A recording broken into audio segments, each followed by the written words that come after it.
వారు మాట్లాడుతూ ధరణిలో పార్ట్ బిలో పెట్టినటువంటి భూముల గురించి, లేకపోతే ధరణిలో భూములు రిజిస్ట్రేషన్ చేసినటువంటి వాళ్ళందరికీ వెంటనే పాస్బుక్లు ఇచ్చేటువంటి అంశం గురించి మాట్లాడుతూ, ఈ తప్పులు జరిగితే తిరిగి మళ్ళీ సాయుధ రైతాంగ పోరాటం చేసే అంత పరిస్థితి మీరు తీసుకొస్తున్నారు, ఇది కరెక్ట్ కాదని చెప్తా ఉన్నారు అధ్యక్ష.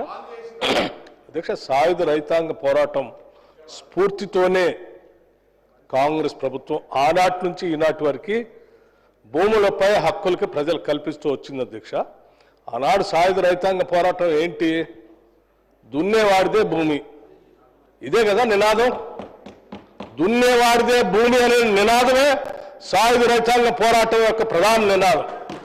ఆ నినాదం నుంచి ఆనాటి కాంగ్రెస్ ప్రభుత్వం బోడుగల రామకృష్ణారావు గారు ముఖ్యమంత్రిగా, బొద్దుగల నరసింహరావు గారు రెవెన్యూ మంత్రిగా మొట్టమొదటిసారి తెలంగాణ ప్రాంతంలో భూములపై రైతులకు హక్కు కల్పిస్తూ తెలంగాణ టెనెన్సీ యాక్ట్ తీసుకొచ్చి ఆనాడు చట్టం చేసి రైతులపై హక్కు కల్పించింది కాంగ్రెస్ ప్రభుత్వం అధ్యక్ష.